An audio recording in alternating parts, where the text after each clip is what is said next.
All right, hip hop took an L, man. Hit that like button, mess with the algorithm, mess with the notifications, all that good stuff, because they really don't be trying to promote nobody. But yes, hip hop lost. We all lost. That was a kick in the nuts, man. And look, we all like positivity, but I think I can speak for most people when we say none of this narrative that this was going to get violent and that this was going to be Biggie Tupac Part 2 or look, I lived through Jadakiss versus Beanie Siegel. That didn't get violent. So miss me with that. This ain't a bunch of wild little young kids running around with crazy entourages, shoot 'em up, bang bang. This ain't none of that. This is too authentic. I'm gonna leave Drake out of this in this one.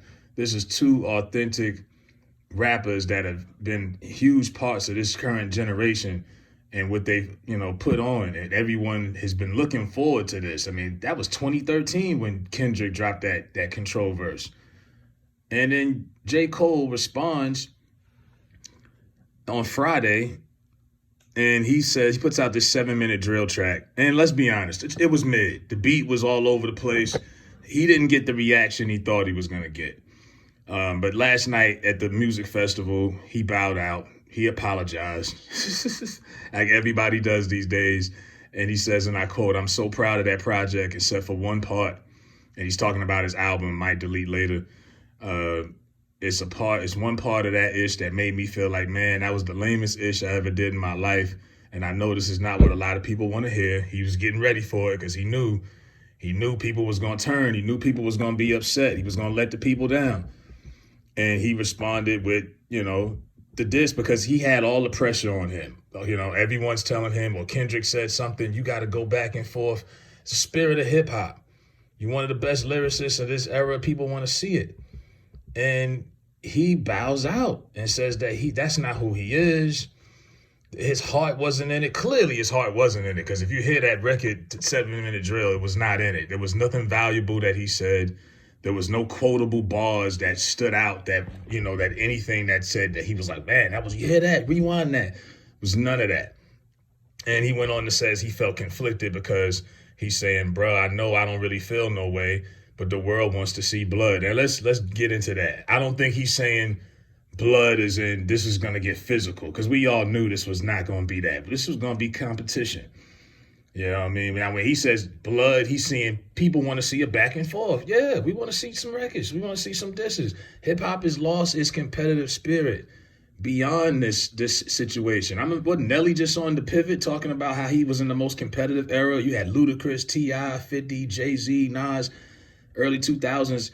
That competitive spirit, I don't really see it with this current era of rap.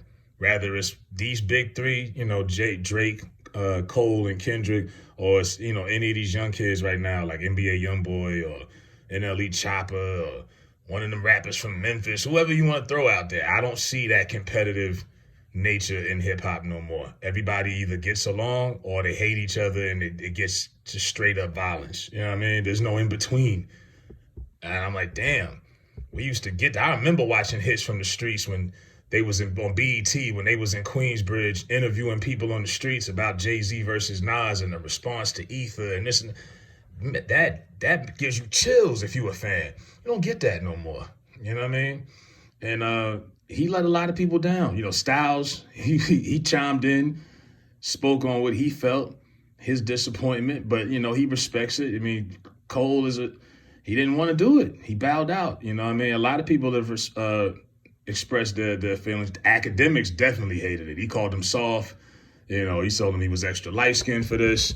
You know what I mean? He went in, and Meek didn't like that. Meek, you try to use the white man and you trying to destroy rap and this and that. It's like, nah, man. We wanted to see a back and forth. Nobody was gonna slap nobody. Nobody was gonna get shot. Nobody was gonna get stabbed. None of that. You know what I mean? But it does make J. Cole look weak. It makes him look like he couldn't compete with Kendrick. Like he didn't have bars for Kendrick. And now his fans, they got to live with this. And they got to, run with the narrative. Hey, man, he wasn't into it, man. You know what I mean? They grown men. They y'all want to see them beef. No, don't start that. No, we did not. I wouldn't even want to see them two fight. If it was a physicality, situation, we just wanted to see some bars. We wanted to hear some bars. That's it. Give us something to get excited about. I mean, last year they obviously pushed the females. The whole ratchet female agenda was pushed. I thought last year was one of the worst years in hip hop history. It got overshadowed because of all of that 50th anniversary stuff. But I mean, don't make no mistake about it. Hip hop, I can't even remember the last time I was excited about anything. Seriously. Yeah, this shit is in cruise control. We needed something, you know what I mean? So a lot of people, he let a lot of folks down.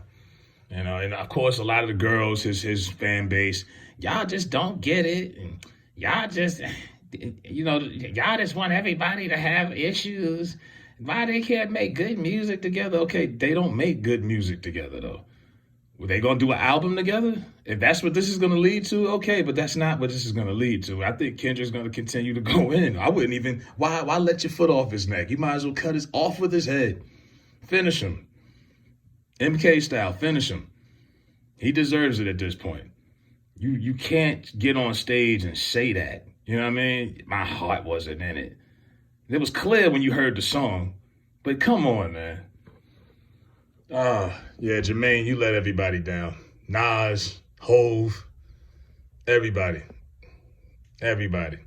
Except for the fans that just can't, see anything past the fandom of J.Cole. They can't say anything objective. You let a lot of people down, man. You let, like Buster said on that Ja Rule diss, you let the streets down, nigga. Apologize to your fans. It's bad. Because we always do. And like I said, when I heard that response Friday, I was like, this ain't it. Didn't like that. And I got a feeling if that reaction was strong and people liked it and responded to it, I don't think he comes out and he's apologizing 2 days later. That's just me. I think a lot of this has to do with and we've heard some weak comebacks. I remember when Jay did the Super Ugly remix after Ether, it was his response. It was whack. You know what I mean? Like, you've seen some comebacks that wasn't sharp before. Like Meek's comeback when he tried to diss Drake. It didn't land. You know what I mean? Some punches land, some punches don't. That one didn't work. I think if that had a better response, he wouldn't have apologized. But he just didn't have anything for K. So it is what it is, man. But let me know what y'all think. Hit that like button for the algorithm. Comment, share, subscribe. I'm out.